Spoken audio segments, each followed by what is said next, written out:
There are more ways to celebrate than ever before at the Jeep Celebration event. Hurry in for great deals today on the only brand that lets you go anywhere and do anything. And right now, get $1,000 combined cash allowance, plus Texas residents financing at $1,000 bonus cash, plus $500 Chrysler Capital bonus cash on the 2022 Jeep Grand Cherokee WK Laredo. Financing for well-qualified buyers through Chrysler Capital. Not all buyers will qualify. See dealer for details. Must take retail delivery by 5/2/22. Jeep is a registered trademark of FCA US LLC. This podcast is a member of the Voices of Wrestling Podcasting Network. Visit voicesofwrestling.com to hear the rest of our great podcasts, as well as show reviews, columns, opinions, and updates across the world of wrestling.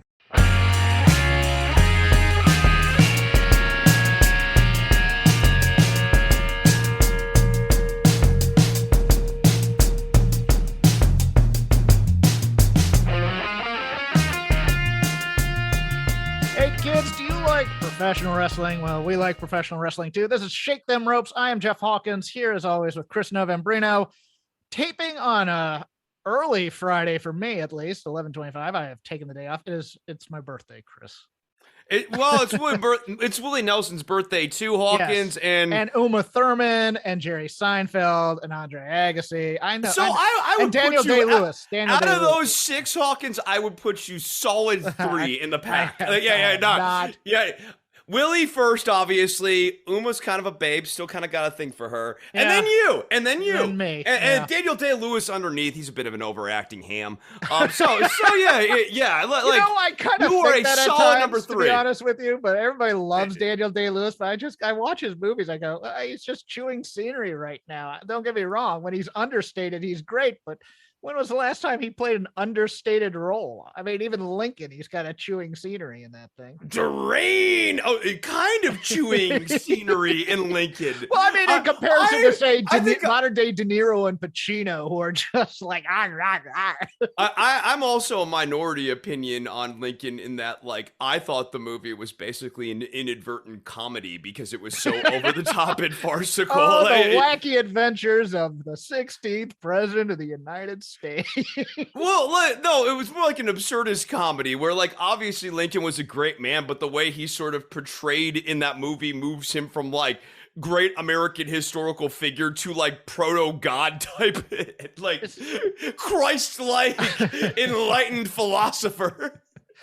It's a weird birthday because it's one before a milestone birthday, so it's the reflective birthday, and you're just like, oh, I've tried a lot of things and I've failed at a lot of things, but I'm not doing too bad for myself. It's I'm at a job that's not stressing me out completely.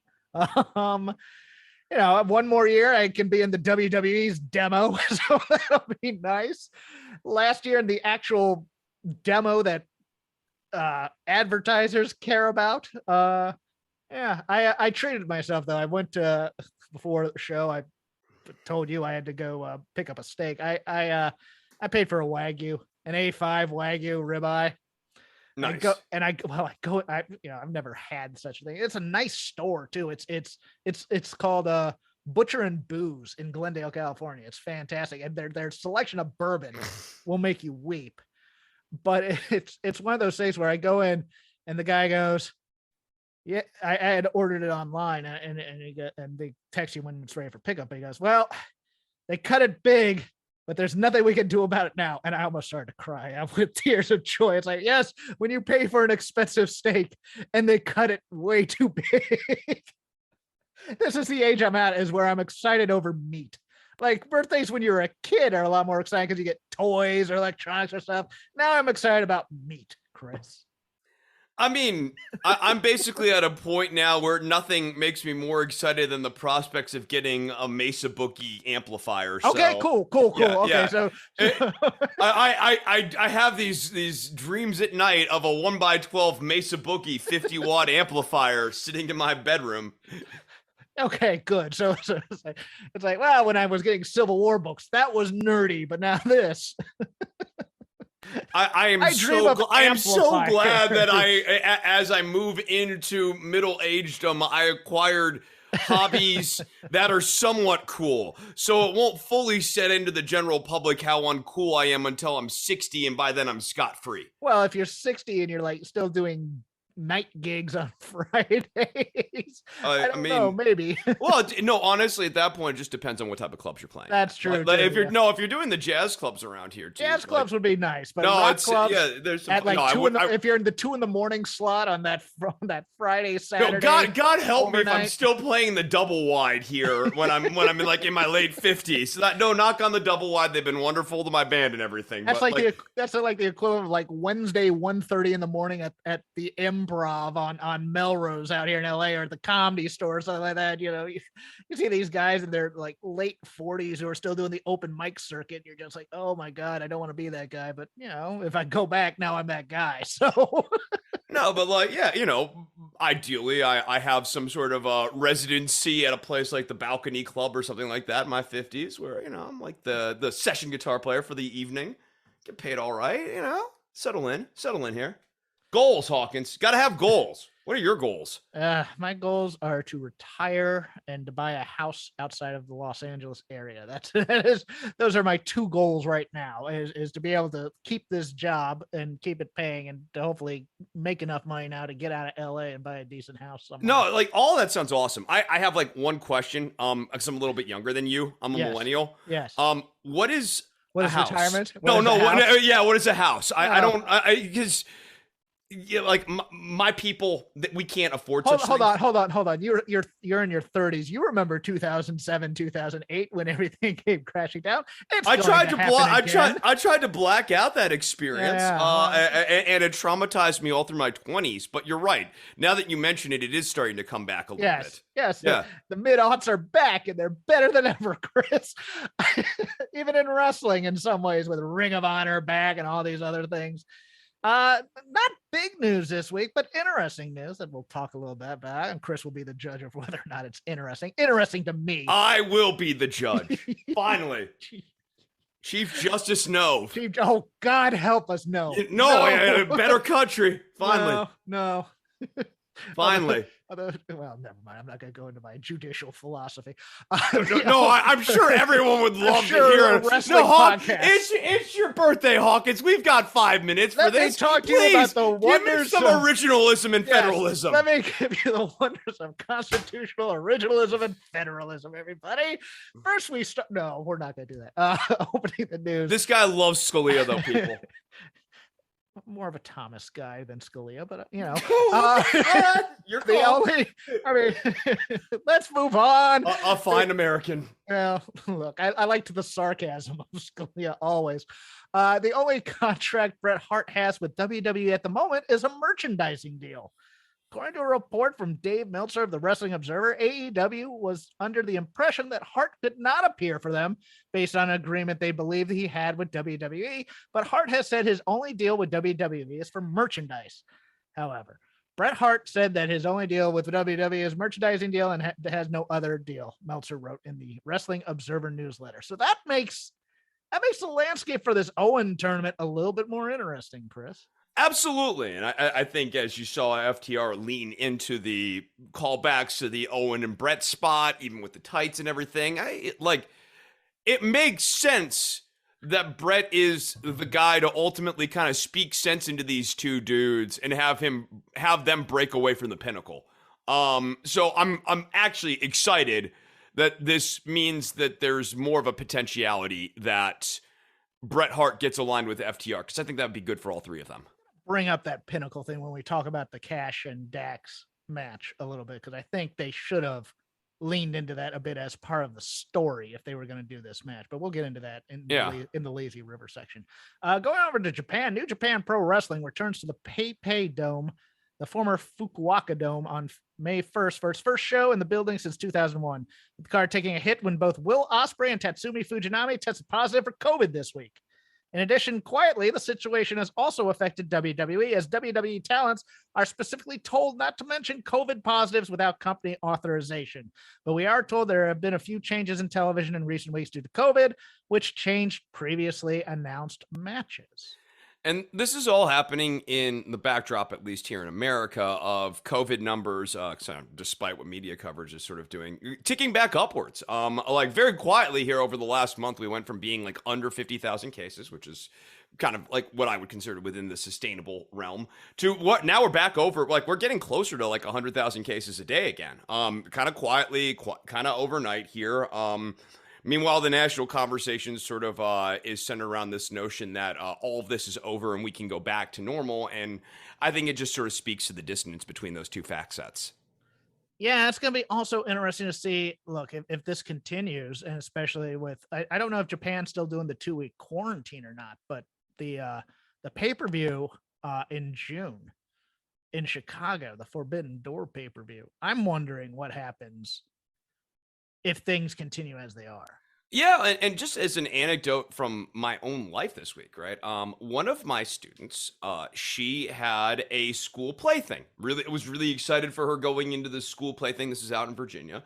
The school plays. And right, yeah, and you know, she was getting ready for it. I was excited for her because this is a great opportunity for her to do some tech theater stuff and kind of get more experience working around the stage and stuff. To me, being a good musician, sort of really understanding the stage as your home, right?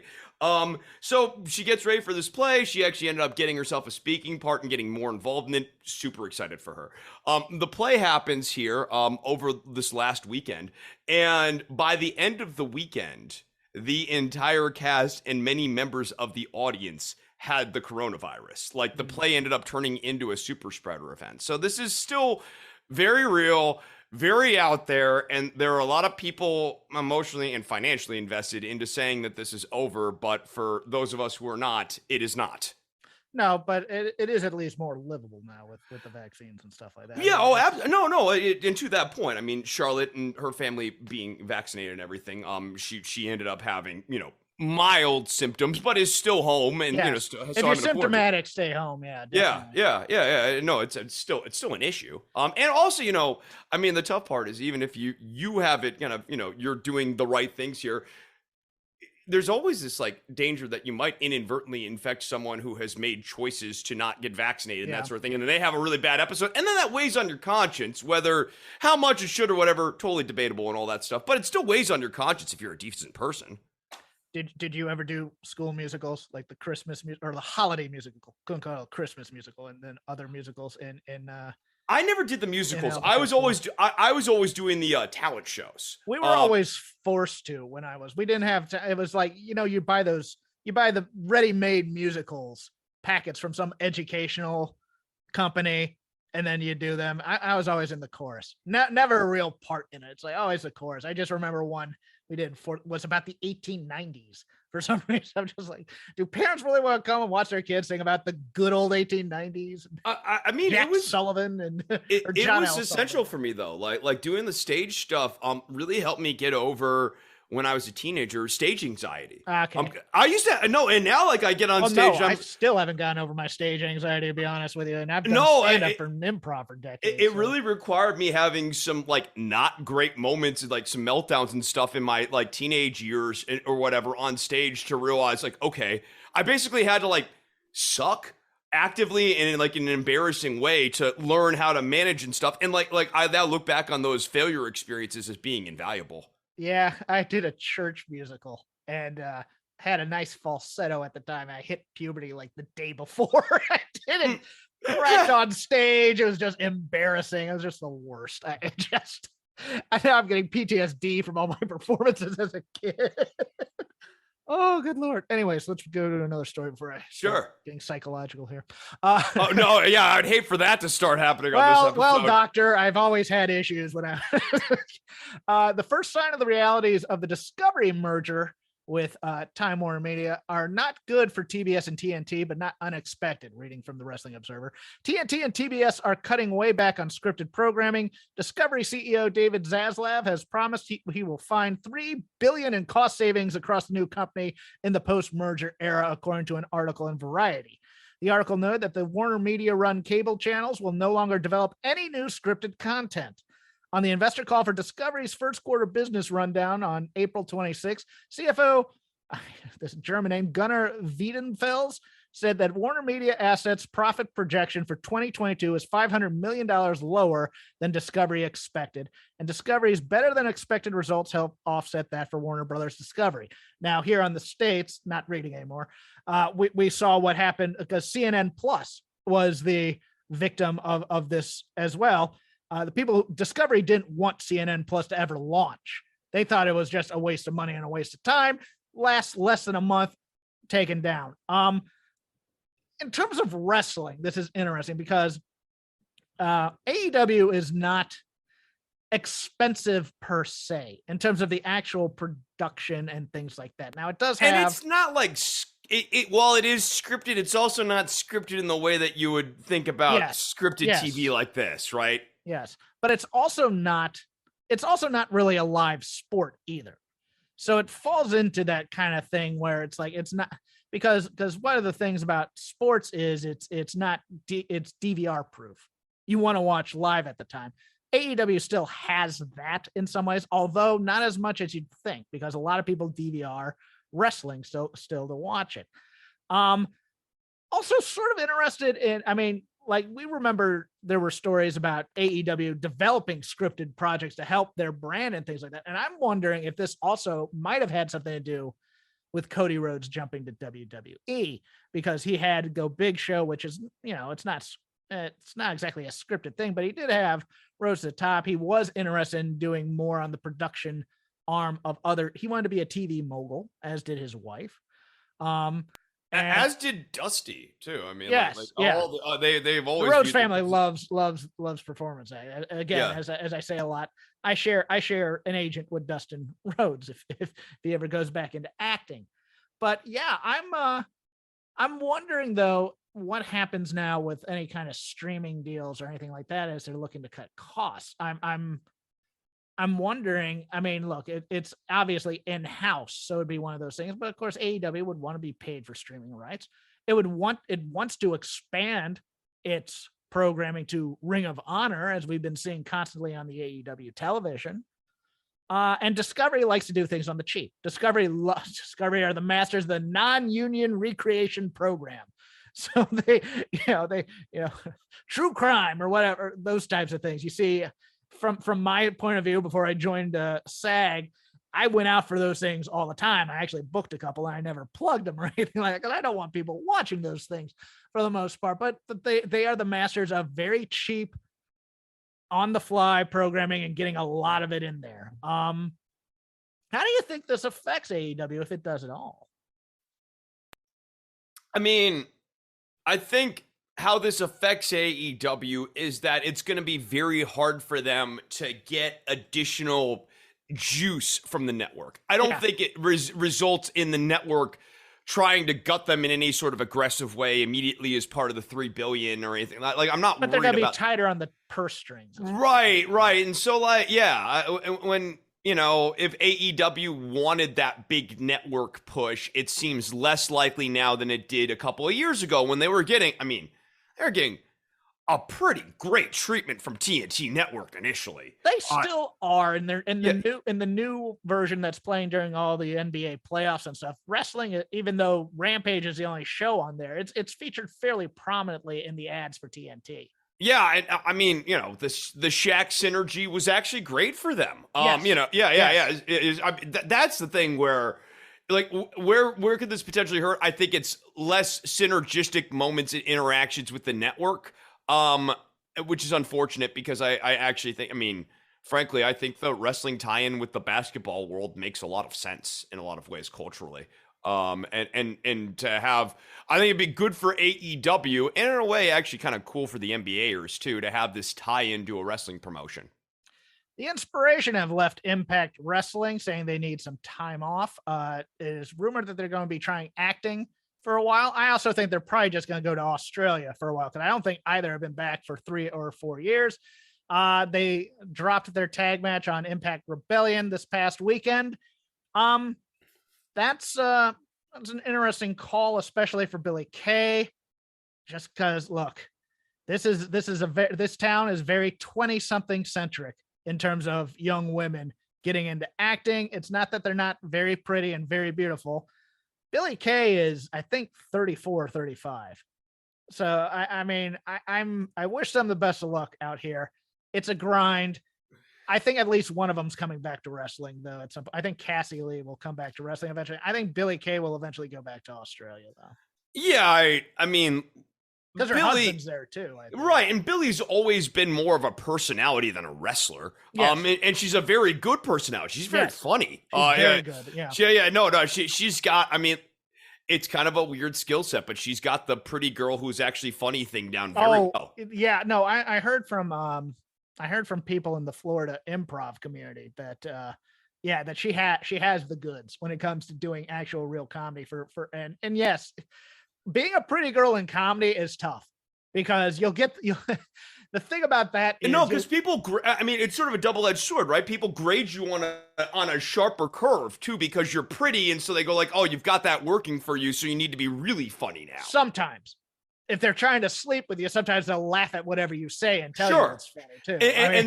But that can honestly be a mixed blessing too, because then you're not getting useful feedback to make yourself funnier. Very much is. Yes. But it's one of those things.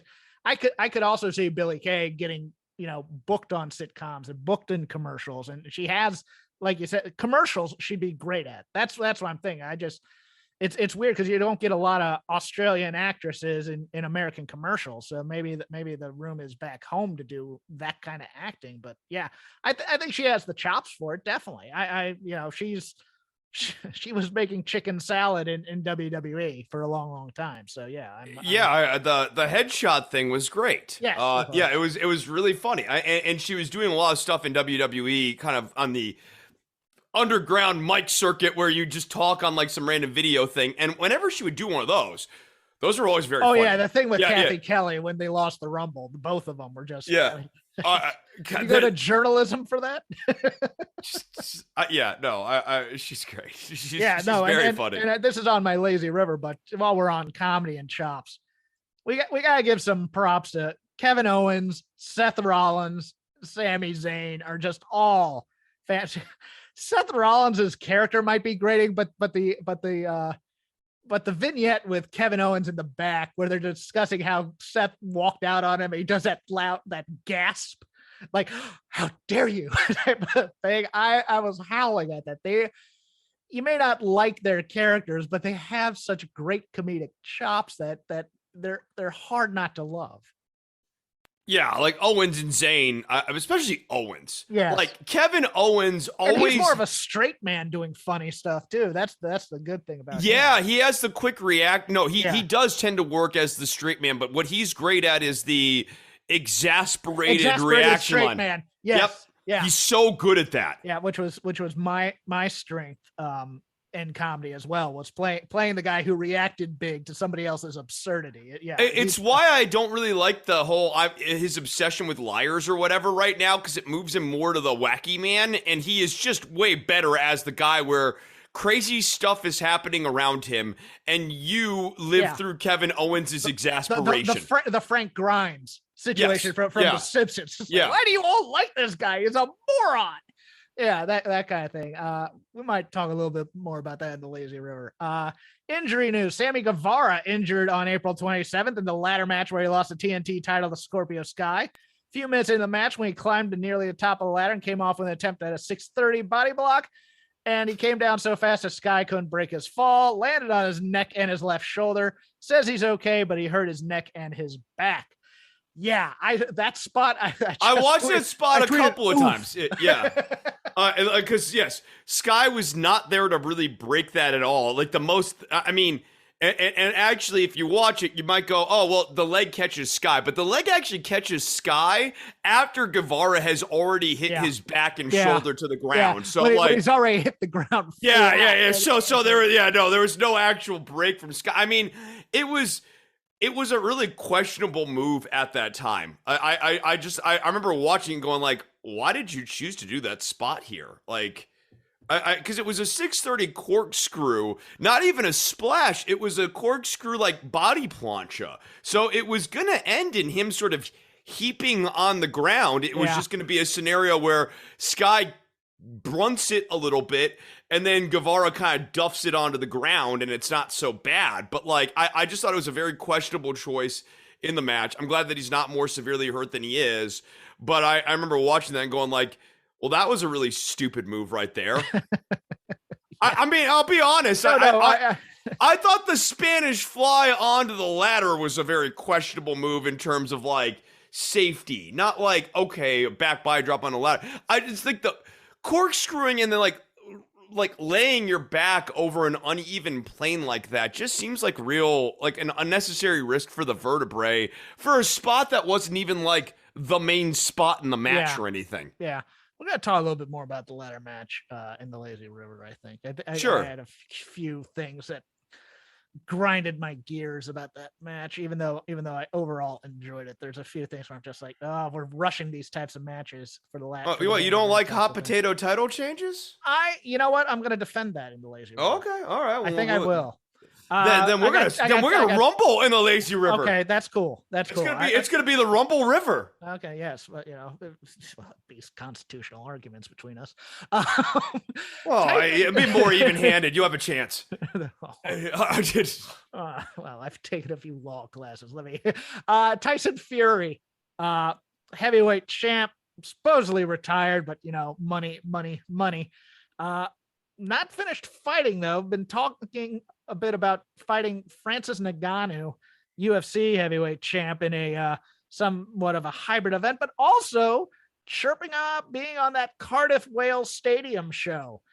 And we saw him in Saudi Arabia for a show. He's not bad. He really is not bad, as long as he's still doing the boxer playing wrestler type thing. Then talking a little bit about doing a match with old Drew McIntyre there in Cardiff, Wales. What do you say about that, Chris? I mean, look, I think it'd be good for Drew McIntyre at bare minimum to be kind of exploring more interactions with Tyson Fury and stuff. Drew seems like a talent that WWE is slowly forgetting about. And so I don't think it's a bad idea for Drew to be thinking about diversifying himself a little bit more. I like Tyson Fury a lot. The guy can talk. He seems like he's having a lot of fun, whatever he's doing. When he was doing the Gypsy King gimmick's a great gimmick. Yeah. When he was doing the build with Braun, he looked like he was having the time of his life. I like guys who look like they're enjoying themselves. I disagree with you somewhat on Drew. I think they're trying to figure out when to pull the trigger on him with Roman around there, and how do they do it without hurting Roman in some ways, which is a bad spot to be. Okay, maybe I'm right. Am I talking you back in here? Yeah. I think Drew's gonna be on the altar of Roman Reigns at some point. Do you? Because I don't think he beats Roman. I think he loses to him. Okay, so do you? Because one of Cody or Drew is probably. Yeah, I got Cody. Really? Cody. Okay. Yeah. I had him winning by like a count out where the title switches, and it's kind of like, but I thought I was thinking Drew pinned Roman. I was thinking maybe that, but maybe I'm wrong here. Maybe I'm wrong. And finally, in the news, not really news-y, but it was an interview that caught my attention. So I'm going to pull a Sam Kinison from Back to School, classic Rodney Dangerfield, and ask, is she right? Becky Lynch put over the Raw women's division in an interview this week as being the best in the world. When asked if the competition from AEW makes the WWE women work harder, she said, I wish I could say yes, but unfortunately, I don't think they're represented the way that we are.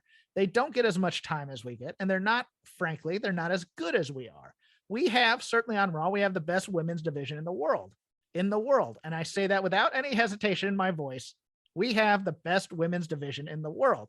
So, counselor, is she right? Boy, I guess no, she's not. There's certain nice talents in there. Becky's a nice talent. Sasha's a nice talent. Bianca's a nice talent. Asuka, Bailey, all very talented. They have not been doing ring work on par with AEW's women's ring work. Okay. Well, no, okay, hold on here. I'm not saying the Red Velvets and the Sky Blues of the world, Hawkins. Right. No. I'm not talking about Jade Car Crash. I'm talking about. No, you did not call her that. Oh no! I'm sorry. Her last name's it's Cargill. Yes. Kerbal. Yeah. She's great. I love her. No, she's really good. No, she's really good. Oh Hawkins. my God, Chris. Okay, continue. Yeah. No, I'm talking about the Britt Bakers, and I'm talking about the Hikaru Shidas and Serena Deeb. These are all really, really good wrestlers. And like. Nyla can theoretically be in the mix with any of those other three and have a good match too. Yes. But like no, like they have very good wrestlers on AEW's roster. The issue is in the lower mid card. It's the Sky Blues. It's the Red Velvets. If you're taking the aggregate average of the entire division type of thing. Yeah. But like I mean. To that point, and then it's a little bit of an apples and apples thing, because it's kind of like maybe we should be talking about the AEW women's division as the Dynamite division, and then like what you see on Dark and Rampage. Yeah. And like, because that's honestly probably a fairer division of like Raw versus, because she's like looking at Raw. She's not like, let's say, scoring all of NXT here, where there's some serious shakiness. And even it's not like SmackDown's got this amazing roster of women. And more importantly than all of that, it doesn't really matter how good the talent is on the roster. Like, I love Asuka. You know I love Asuka. Oh, yeah. She hasn't had a good, interesting match, and I'm not just saying because of the injuries. She hasn't had a good, interesting match in a long time. Yes, because it's been well, but no, it's not just because she's been injured. It's because the WWE match style is boring. Yes. It's because all she's done is hip checks for the most part. I'm sorry, Serena Deeb and Hikaru Shida had a much more interesting match this week on Dynamite than anything I've seen on WWE television in a long time. And I'm not saying that the Shida Deeb match is like my favorite match of all time or anything between them. It was good, but it was better than what WWE does. Yes. I'll tell you why she's a little bit right and she's a little bit wrong. Best women's division in the world. Stardom would like a word. Even Impact might like a word on the stateside. Don't get me wrong. I mean, the top of that Impact women's division is pretty damn fantastic. If we're comparing top to top to top, I think Raw is a very good women's division. I think AEW is now with Toni Storm in the mix. It has a nice top tier to their women's division. I think she's right in this respect. The interview segments with the women on Raw, despite being cartoony and buffoonish at times, and the arena speak, which I think kills a lot of interviews, and the character stuff, they at least get a chance to go out there and do that stuff.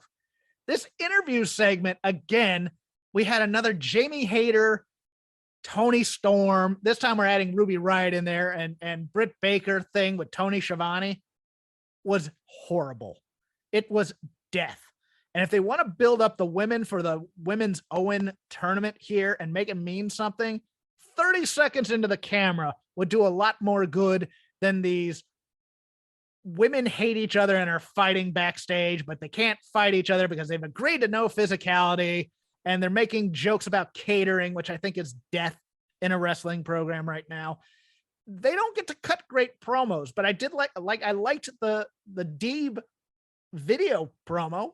Do more of that with these women, because I think they've squandered a bit of Toni Storm doing these comedic, she just sulks and walks away. Yeah, I left, when assessing the AEW women's roster, it's even stronger than I sort of gave it credit for. You have Toni and Ruby Riott on this roster too. Like, this is yeah, and Becky put over Ruby Riott a few sentences later. And I mean, and then okay, so the WWE women do get more mic time, but then also look at these characters. What is this Becky Lynch character? It's just, I mean, I get that she's doing Paramore cosplay or whatever, but it's she has become the female Seth. I mean, and it's not even arguable. I don't think. It's how weird can I go and still get away with it type of thing. I did not.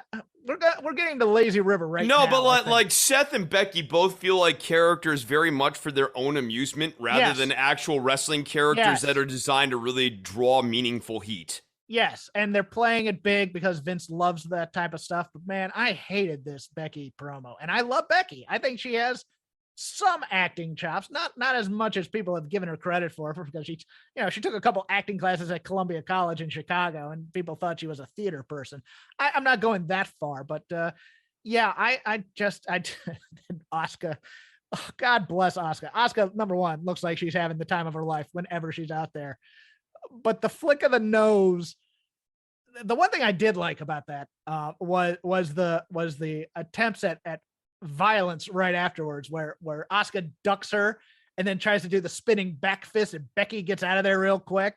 I thought that was cool. I thought, as opposed to Becky being, completely coward or Asuka getting beat up there, both looked like, okay, we're dropping the facades and we're going to try and fight now. And then they didn't, but it's like, it's interesting to me. I look, I'm here for a Becky Asuka match any day of the week.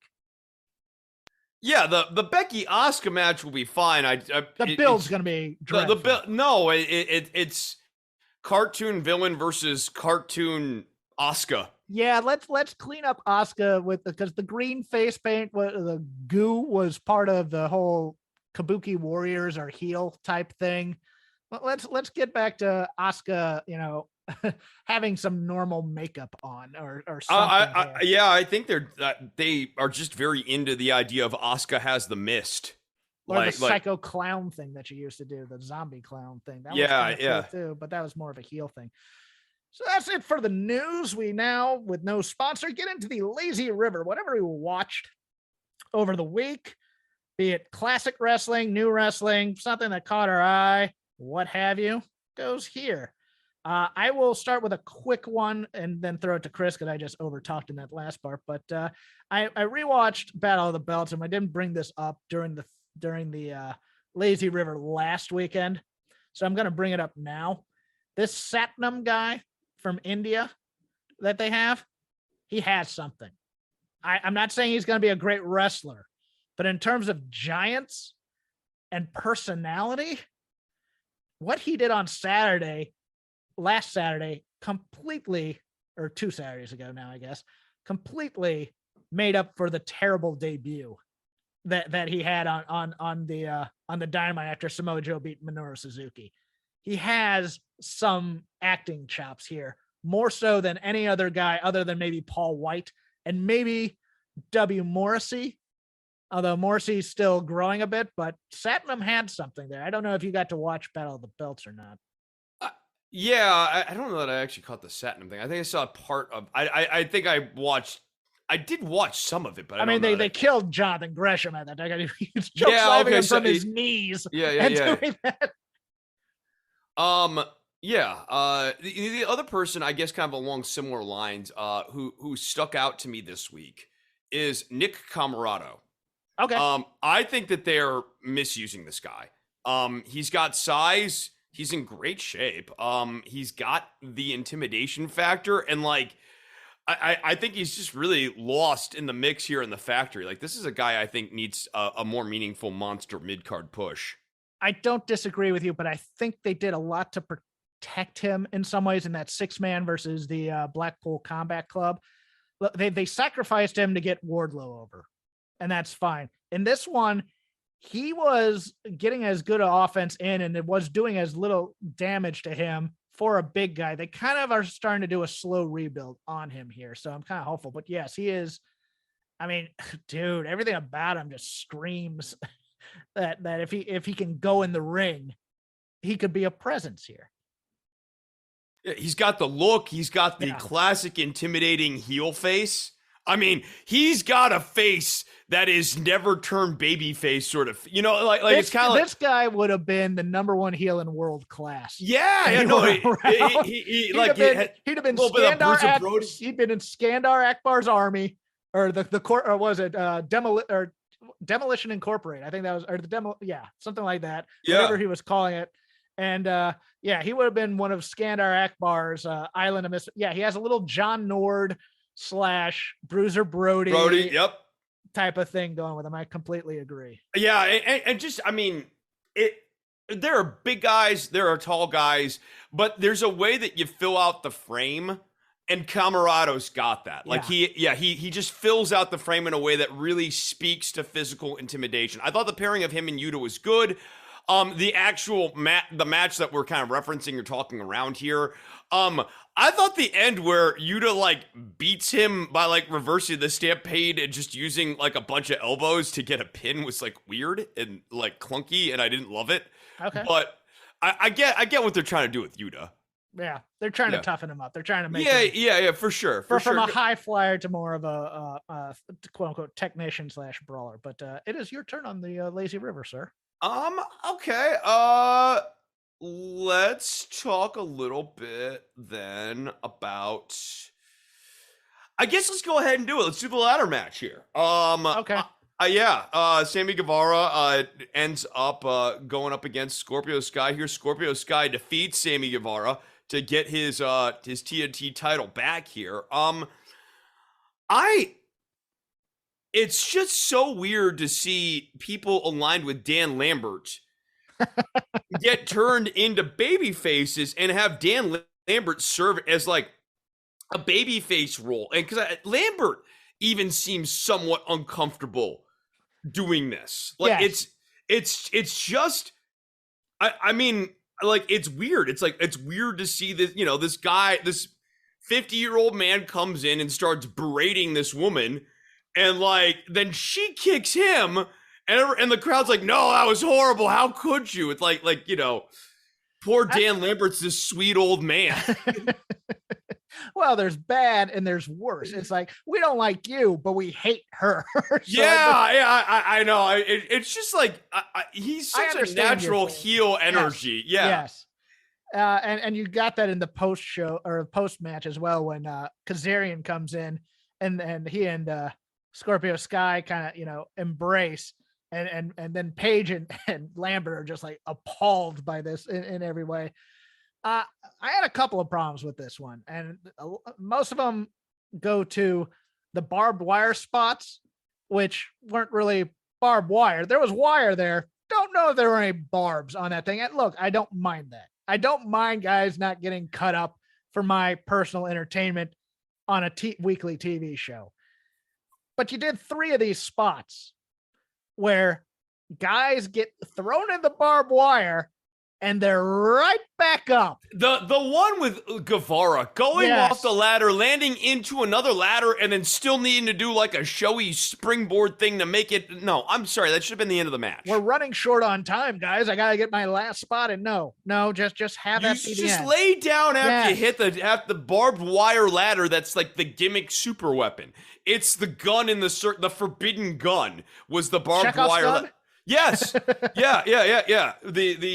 And once that came out, that needed to be the weapon that delivered the fatal blow to whoever received it. Yes. And that's the whole reason you bring out that gimmicked ladder. It's the only function it has in life. There's part of them that just thinks we got to do a lot here. So we have to add and when you have everything you need right in front of you, like the complaint with the dog collar match that I had at was it All Out? Was that the name of it? What am I thinking of? What's the name of the last pay-per-view? I can't remember it. No, it wasn't. It was Revolution, I think. That's what it was. The dog Double or Nothing. Double or Nothing. No, Double or Nothing's Vegas. Okay, my bad. I know nothing. Well, it's like it's not as easy for me to remember these things because it's modern as opposed to Starrcade, Great American Bash. But in that dog collar match, we both complained. Look, the dog collar is the thing that you need to get over here.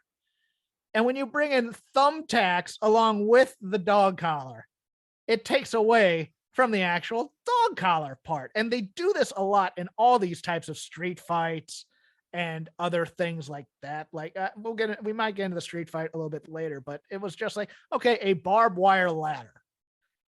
You did that for Philly, for ECW. I get that. I get it. But, if it's not going to do any damage, then of what use is it? Quite frankly, as you said, your finisher, it should be, okay, one shot with this, you land on the barbed wire. That's the end of the match right there. To put over that this barbed wire has killed this guy type of thing. But no. We have another spot we have to do right here. It was just ridiculous. Yeah. I mean, I felt like this ladder match lacked a certain level of intensity. I thought the barbed wire thing was really contrived and not really earned. And then for me, the title change off of Guevara back to Scorpio Sky, I don't know that it helps Scorpio Sky, and I don't know that it helps Guevara. I get that. No, your argument is correct there in some ways. I'm going to defend this now because it's obvious that this is the path. The path is this is going to be the TV championship where anybody can win it on any given week. It's not going to necessarily build up people in long title reigns. I don't necessarily agree with it per se, but if they're going to do this, it might, if they do it correctly. The mid card is a morass of 50-50 booking right now in many, many ways. It could heat up that mid card where it's like, okay, this is the week where Andrade is going to fight Scorpio Sky. Well, then Andrade gets the title, and maybe it helps give him a little bit of a boost from taking the losses from Darby, et cetera, et cetera. That's the way it could be good. If it's you don't know week to week when this title is going to change hands. Yeah. So on that front, like if this is a move for the title, as in like we have a vision for the title. I'm not convinced of this, by the way. I'm not either. But I have to have a real trust in booking in order to kind of buy into. This is a lawyer who's representing a client that he doesn't necessarily believe is innocent. Does not. Right. Yeah. Totally understand here. No, like assuming that it is that. I mean, I do like the injection of something on every show where you don't know, where the outcome is not something you can feel with like a strong degree of confidence, even as an informed watcher. I like that. I mean, again, I like surprises. I just think if you're going to do surprises, they need to be in ways that like I can look back retroactively and go, okay, I was surprised. Now looking back, it makes sense. And I think I just feel some sort of trust on where this is going to go. I mean, I think what we're doing is we're going to ultimately be kicking Scorpio Sky out of American Top Team. I think like Lambert and Page and all of them are going to be eyes askance on them. Do you think Kazarian joins them? Oh, that could be interesting that like maybe Lambert makes Kazarian join. Or we put SCU either with Lambert or we rebrand them as these two and we put them in the tag division, which is, fairly bloated. Yeah. And like, I mean, does SCU being back in the tag division really help, like, let's say Jurassic Express? No. And even if it was back on FTR or whatever, don't get me wrong, I'm sure SCU versus FTR would be a lit match, but it's not going to be like a primo feud where like the promos like talk us into. It's something that you and I would go like, well, yeah, this is gonna be a great match. Like shut up and just watch. But like it's just not. SCU is a good team that doesn't move a needle in terms of storylines like that, because like Kazarian and Scorpio, they just aren't those type of guys. I am going to go to Raw real quick. Okay. Because we've had not a lot of WWE content on this show. And it's just going to become an AEW show? Maybe. That first hour of Raw was dreadful, man. I couldn't even get past it. We've had, and the problem isn't the wrestling or the talent necessarily, it's how they're presented. And again, if you're going to treat wrestling as a television show, as I do when I analyze these things, character consistency is kind of important to me. And in this first hour and a half or so, we had Carmella and Zelina reunited as a tag team after they broke them up to get Carmella on her honeymoon. All of a sudden, we had this 24/7 just although Tamina, sneaky funny. Like her a lot. Tozawa, sneaky funny. Like him a lot. Like everybody in here. Just don't like it. And then Ciampa is now a heel after being introduced as a babyface 2 weeks ago with no rhyme or reason to it. And I'm just like, I get that they have FU money, but it feels like, I mean, I don't know if the time between now and SummerSlam is going to be silly season or not.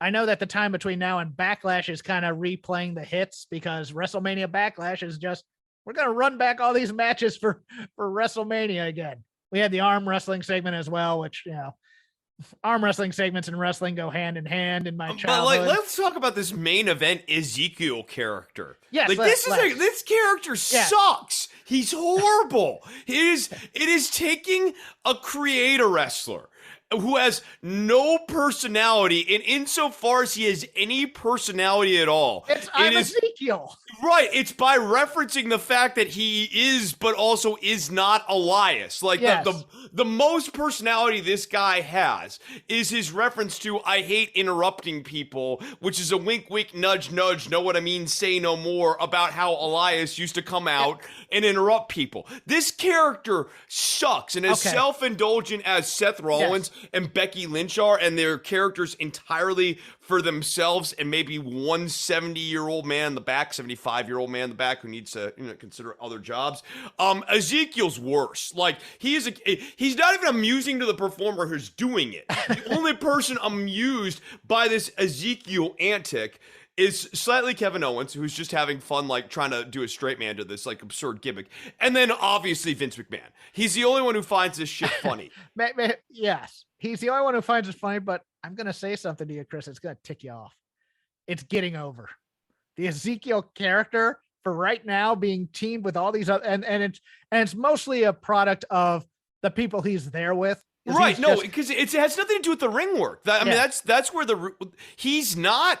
Beyond everything else, Hawkins, the guy's not a good baby face. He doesn't move very fast. He doesn't have a very fire up very well. He doesn't have good dynamic offense. Like, he's just very poor at being this white meat baby face. I think, babyface Elias works, but babyface Elias works because babyface Elias essentially gets to work at a heel's cadence, being too cool for school and sort of like out-cooling the heel that he's up against. This is white meat babyface Ezekiel, who's supposed to be House of Fire, Marty Jannetty sort of energy. And this guy does not have, and I'm not talking about like bad Marty Jannetty, I'm talking like peak, high energy Marty Jannetty energy. This guy doesn't have it.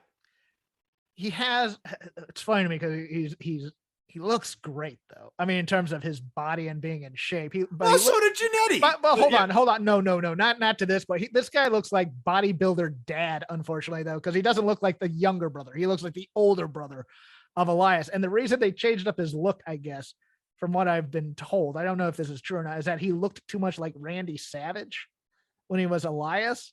And now they're dressing him up in Ultimate Warrior cosplay. And he's the ultimate warrior. He's the ultimate warrior. He has the tassels on. He looks jacked to the gills. He looks like he could do the whole rope shaking thing. But he's not. I'm trying to come up with like a Kerry Von Erich but boring pun, because he kind of has that energy. Kerry Von Erich was boring enough too, to be honest. Yeah. I mean, okay, I got it for you. He's the Texas Bornado. Barry Von Erich.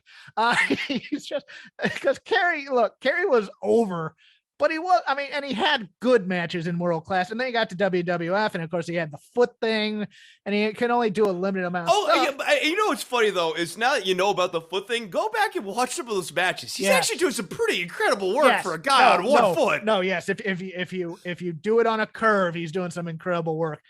Just not the most charismatic fella in the world is Kerry Von Erich. But the ultimate warrior and Texas Bornado. Let's get the puns going here. Yeah, it is what it is, but it's just like, and I didn't even watch NXT, to be honest with you. So when I did. No. Now it's your turn. Let's talk about Trash Legend here. I did see highlights from this though. So No. Trash Legend. Come on, be nice. You've already said car wreck. No, I said car crash. I called her Jade Car Crash. Come on, man. And then Kerbal, and then Kergel. Don't Russo this show for me, man. Don't. No, but Lash Legend. Lash Legend and Nikita Lyons continue to be awful both on the microphone and in the ring. Like in the Nikita Lyons thing, she's a look, and that's all. It's all, and they just don't know what the hell they're doing with it after that. And the thirsty people in my DMs go, "Did you see Nikita Lyons?" I go, "Number one, blonde's not my thing." but the thirsty men who love Nikita Lyons is might be enough at this point, Chris. It might be enough for a minute here, but like, I mean, if anything, Lash is sort of like the cautionary tale here, right? Like, if the thirst stops, yeah, and you still can't wrestle and you still can't talk, you're Lash Legend. Disappointed that they beat Roxy this early in. Yeah, I mean, she's looking good though. I mean, she does. I was shocked by how she's good she looked here. Yeah, she's got it. I love Valentina Feroz and Yulisa Leon. I just like, they're great characters. Like, they've got good charisma. Valentina in particular, I think really has it. Let me backtrack that. It's not that Roxanne Perez or whatever the name is right now is not a good worker or anything like that. It's that those things aren't generally rewarded necessarily until you've already been broken down and things like that. So she's good in Black and Gold NXT. She would be having a takeover match that would blow the doors off. Yeah, that's a shame, right? Like Roxanne against Sasha would be having an unbelievable takeover match. Io, Kaylee Ray, any of those women understand who Roxanne is, would take care of her in the ring, make her look great and stuff. And it's not that the outing with Jacy Jayne, like Jacy was like, you know, trying to like overwork her or anything like that, but Jacy's still on the come up, so she's not there to enhance everyone else. Jacy's still trying to make her own career here, as well she should be. And I thought it was weird having Roxanne lose to Jacy in the tag team. Just I love Jacy. I'm not knocking that. I thought it was a questionable choice. She's the shocking workhorse of that team. Oh yeah, we saw a match fairly early on where I was like, oh, she's much better. Like, initially, she's much better than Gigi Dolan. Yeah, right. I had them all kind of like planed at like skill level with Mandy slightly below, and now I have like out of 10, like Jacy's like a 7, Gigi's like a 5.5, and Mandy's like a 4.5 in terms of talent levels. Right. Yeah. No, Jacy's the worker in this group. Yeah, and then we have mystical, ooky, spooky Joe Gacy.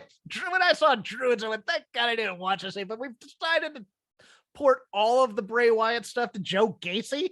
Are we going to put him in the mask on the main roster? That's what I'm hoping for. I'm hoping he becomes the new Bray Wyatt. I mean, the biggest problem here too is essentially like he tried to give an explanation as to why this character has pivoted. Oh, what was the explanation? Oh, the explanation is essentially like none of us listened to his uplifting moral thing, so now he's got druids and shit. Like, I just turned to the dark side completely and got a bunch of like angry druids at me. Look, it's funny. Like Vince looking at the books go, man, that Bray Wyatt was a merch mover. We need a new Bray Wyatt. So they got to make it into Joe Gacy. Yeah, it's just it's goofy. Okay, let's get out of WWE. I'm so done with anything WWE, unless you had something that you really wanted to say other than the Gacy thing. Yeah, man, I'm just like, God, no. NXT. I mean, I feel bad for Nathan Frazier having to step into this mess. Because NXT Black and Gold, it's for nobody. It's not an enjoyable watch. Like, the Tony D'Angelo character sucks. Von Wagner's character sucks. Last Legend's character sucks. Nikita Lyons' character sucks. Insofar as there are good wrestlers and even good stuff, it happens sort of in spite of the overall vibe. Like, you like Valentina and Yulisa, you don't have any hope that from week to week they're going to be handled with any degree of precision or care, because you see Casey Catanzaro, now Katana Chance, and Caden Carter, and like they're sort of Nowheresville sort of characters. I just, this is a show for nobody. So does that bring us back to what, AEW? Yeah, back to Dynamite, and I'll go because now I want to talk Cash and Dax. I thought it was a good match. A few things though bothered me just a little bit, and this is me talking about children I care about very, very much, Chris. So this is said with love. In terms of this entire Dynamite show, it felt like everything was at one level in terms of matches, and I include this one as well, in terms of bringing up intensity levels in the match. Do you disagree with that or not? I mean, the street fight, the ladder match, they were all very well worked, clean, types of matches, but it felt a little formulaic for a Dynamite, to be honest with you. Yes, I think a lot of the stip matches have started. The problem with the stip matches is they're starting to have the TNA thing where it's like a stip match for the sake of having a stip match because we think a stip match will be more entertaining for the viewers than a non-stip match. But have we really earned the stip? And do people care about the stipulation, or do they just want hyper violence? Yeah. That I was a little bothered by commentary, to be honest with you, telling me how great of a match it was, like 5 minutes in, and continuing to hammer on that thing, where I want to be the one to decide if it's a great match or not. It really annoyed me at some point where they're just talking about, man, what a great match, what a great match, what a great match.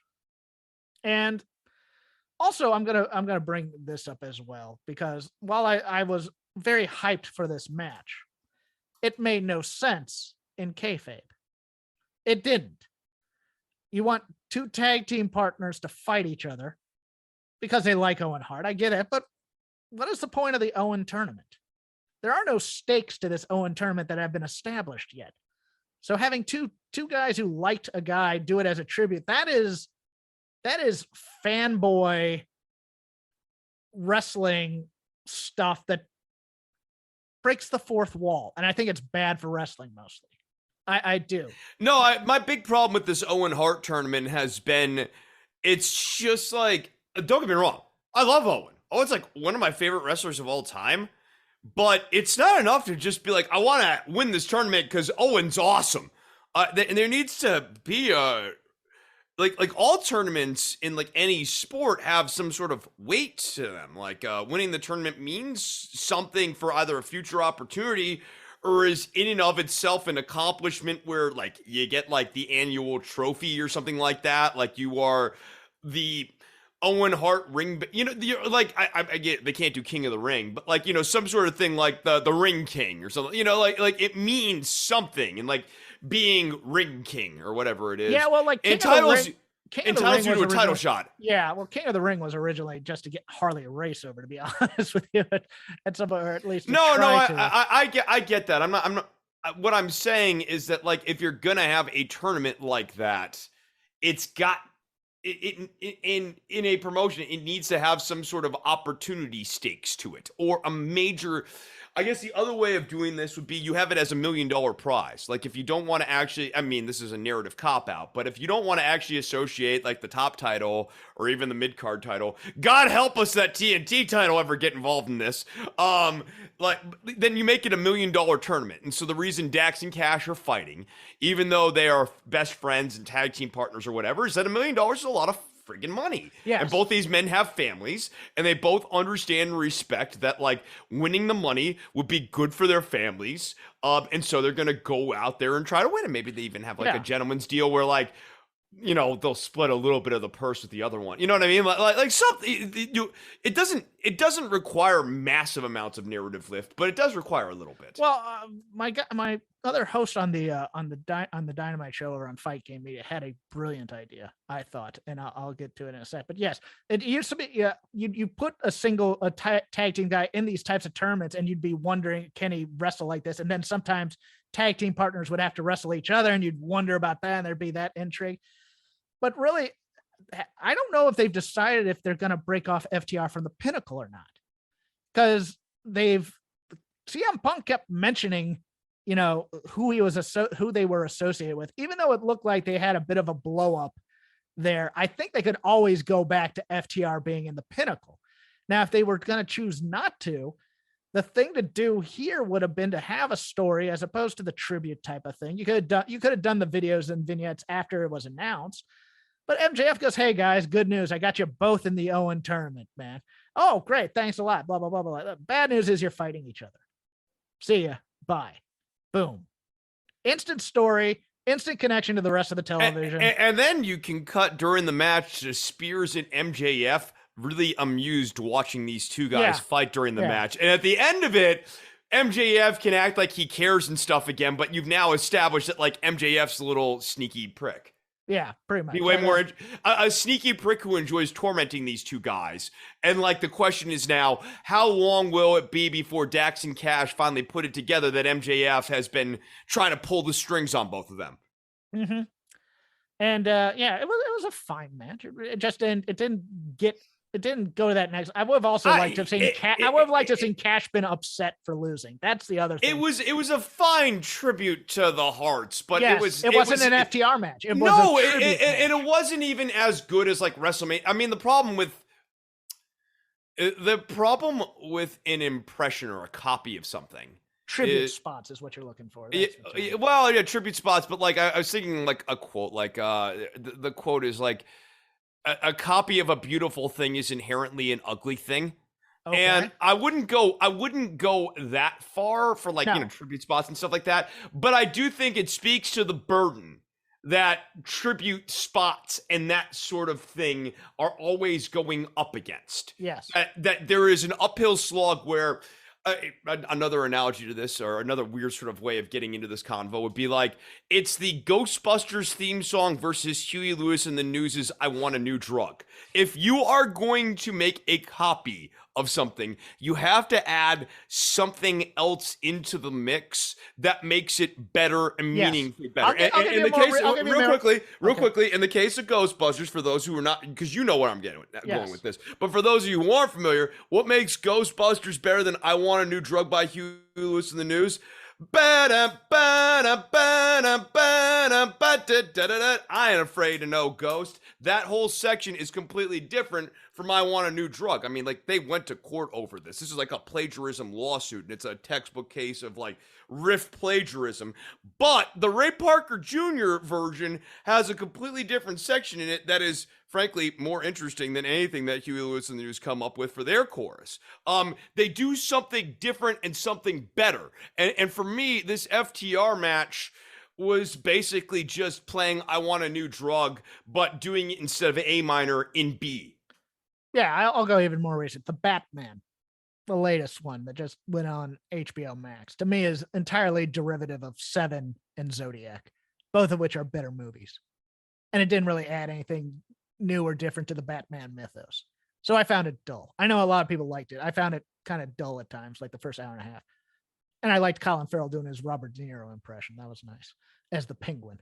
But yeah, I am also here, by the way, just to go back into the wrestling.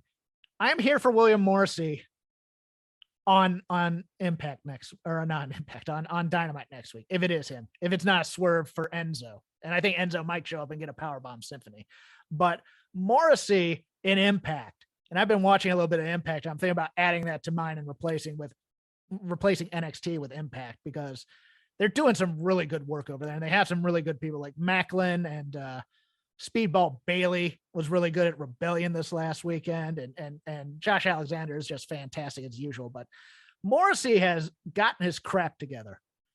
He has cleaned up, he has done the work, and he has improved greatly. Am I saying he's great? No. But has he improved? Hell yes, since he's been Big Cass. And there's always been this potential with the former Big Cass here of a guy who can talk, who has a pretty good-looking physique, a little tiny head, but like a good-looking physique, and is a personality.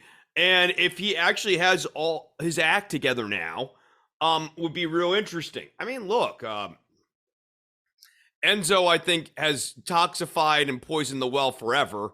I think there are some people, and I would put myself in this, who are maybe never interested in seeing Enzo Amore again. They kind of have that Chris Jericho go away sort of energy for me. But like,